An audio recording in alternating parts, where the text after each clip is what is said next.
war ends in '89, and at that point, Iran and Iraq, together, both OPEC members, go to the OPEC meeting. And they go, hey, we're in really big trouble. We're in debt past our eyeballs here. We need some kind of relief. And OPEC agrees that what they're going to do is they're going to scale back production. All the OPEC members, Venezuela, Saudi Arabia, Kuwait, everybody's going to scale back production. And then they're going to allow Iraq and Iran to increase production so that the amount of oil output will be the same as it was. That way there will be no price change. And that's the gift they're going to give to Iran and Iraq, because the amount of oil they're selling on the markets will be large enough that they will be able to sort of pay off some of this debt.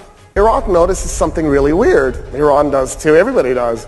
The price of oil is plunging. The price of oil should not be going down, it should be stable, because OPEC agreed to roll back production to compensate for Iraq and Iran's increase in production so that the price would remain stable. But the price is not remaining stable, so somebody is cheating. And the OPEC members are looking at each other like, who's cheating? Oh, not me. And then Iraq notices it's Kuwait. Their oil sales are through the frickin' roof. Kuwait's flooding the oil markets. And Iraq sends a memo, hey, what are you doing? You agreed to lower prices. You flooding the markets is causing the price of oil to crash. We don't have revenue here. We're dying. We need you to decrease production so that the price will all go back up so we have the revenue. And then Iraq noticed something. So there are oil fields on the Iraq-Kuwaiti border. What happened was, when those oil fields were discovered, Iraq and Kuwait sat down and they worked out a deal whereby they agreed to how much each country could pump out per year.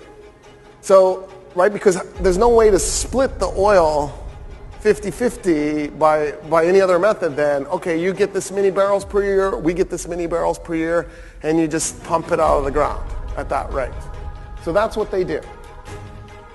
Well, Iraq notices that the wells are going down, the oil levels in the wells are going down at a pace much faster than they ought to be going down if Kuwait is pumping at the right rate. And so Iraq actually starts monitoring this, and it's clear Kuwait is pumping out of their joint wells as fast as they can, and they're breaking the treaty. They weren't just stealing on the fields that were jointly owned. They were actually under the border stealing from fields entirely inside Iraq.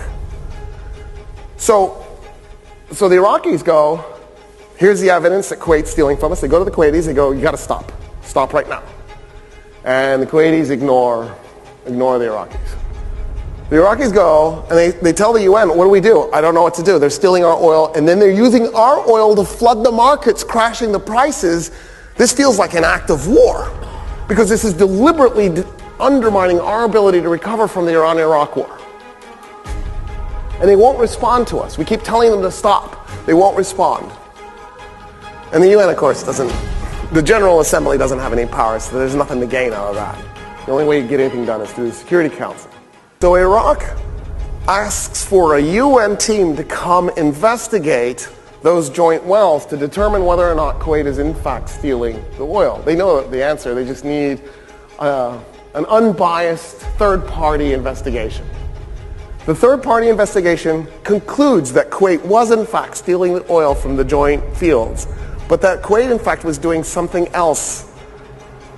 The investigative team, the UN investigative team, noticed that there were oil rigs in the desert in Kuwait in places where there were no oil fields.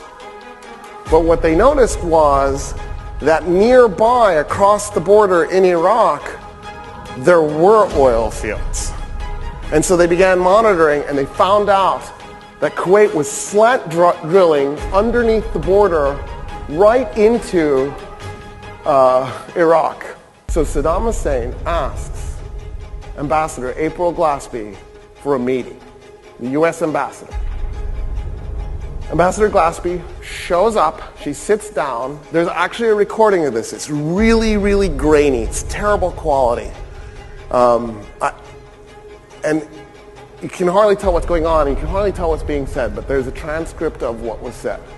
And in a nutshell, Saddam Hussein says, Kuwait is stealing our oil, the UN confirmed it. Here's the evidence. And Ambassador Glaspie goes, yes, the United States believes Kuwait is in the wrong on this. Saddam Hussein goes, I don't know what to do. They're undermining our economy. We can't get back on our feet. We've tried diplomatic avenues. They're non-responsive. And she goes, again, the United States believes Iraq is in the right here. He says, Iraq is going to have to do something about it. She says, the United States is unconcerned with what Arab states do to Arab states. He interpreted that conversation as, go ahead and invade Kuwait, we're okay with it. And he does. In August 1990, the Iraqi military enters into Kuwait. The battle takes 24 hours, making it not the shortest war or war. Technically it's a war, right? It's just a 24-hour war. It's not technically the shortest war. The shortest war was when Germany invaded Denmark in World War II. That took 2 hours.